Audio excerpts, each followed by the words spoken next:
വൃശ്ചിക മാസത്തിലെ ഒരു lunch menu ആണ് ഇന്ന് ഞാനിപ്പോൾ വീഡിയോ ഇടുന്നത്.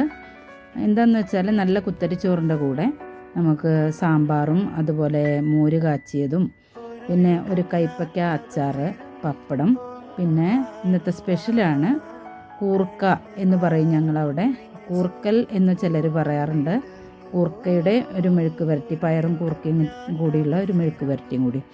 അപ്പോൾ ഇതാണ് ഇന്നത്തെ എൻ്റെ ലഞ്ച് മെനു എന്ന് പറയുന്നത്. വൃശ്ചിക മാസത്തിലപ്പോൾ ഞങ്ങൾ നോൺ വെജ് കഴിക്കാറില്ല. നമ്മുടെ ശബരിമലയുടെ സമയമായതുകൊണ്ടും വീട്ടിൽ നിന്നൊക്കെ മാല ഇടുന്നതുകൊണ്ടും കഴിക്കാറില്ല കേട്ടോ.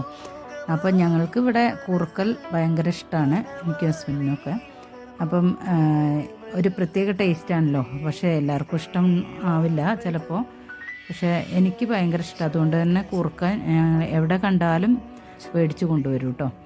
അപ്പം നിങ്ങൾ ഓരോരുത്തരും കൂർക്ക എങ്ങനെയാണ് വൃത്തിയാക്കുന്നതെന്ന് കമൻറ്റ് ബോക്സിലിടുക. ഞാൻ വൃത്തിയാക്കുന്ന രീതി ഇവിടെ പറയുന്നുണ്ട്.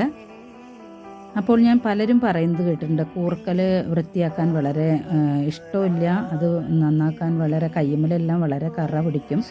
അപ്പോൾ ഞാൻ ഉപയോഗിക്കുന്ന രീതി എന്താണെന്ന് വെച്ചാൽ, ഒരു ക്ലോത്തിലിട്ടിട്ട് അല്ലെങ്കിൽ ഒരു ചാക്കിലാക്കിയിട്ടോ നമുക്കതിനെ നല്ലപോലെ അടിച്ചെടുത്താൽ, അതായത് നല്ലപോലെ തല്ലി എടുത്താൽ അതിൻ്റെ തൊലിയെല്ലാം പോയി കിട്ടും കേട്ടോ. അപ്പോൾ നിങ്ങൾ ഉപയോഗിക്കുന്ന രീതിയൊക്കെ ഒന്ന് പറയൂ കമൻറ്റിലൂടെ, ഓരോരുത്തരും ഉപയോഗിക്കുന്ന രീതി എങ്ങനെയാണെന്ന്. അപ്പോൾ പിന്നെ ഒരു വെളിച്ചെണ്ണ ഒന്ന് കയ്യമ്മൽ ആക്കി കഴിഞ്ഞിട്ട് അതിൻ്റെ തോല് അടർത്തി മാറ്റിയാൽ മതി. അപ്പോൾ നല്ല അടിപൊളി ആയിട്ട് നമുക്ക് കറയൊന്നും പറ്റാതെ കൂർക്കൽ ഉണ്ടാക്കിയെടുക്കാം. അപ്പോൾ നിങ്ങൾ ഓരോരുത്തരും പറയൂ നിങ്ങളൊക്കെ എങ്ങനെയാണ് ഉണ്ടാക്കുന്നത് എന്ന് കേട്ടോ. അപ്പോൾ എല്ലാവർക്കും ലഞ്ച് മെനു ഇഷ്ടമായെന്ന് കരുതുന്നു. ഇനി വീണ്ടും നല്ല ലഞ്ച് മെനു അതുപോലെ വീഡിയോസൊക്കെ ആയിട്ട് വരാം.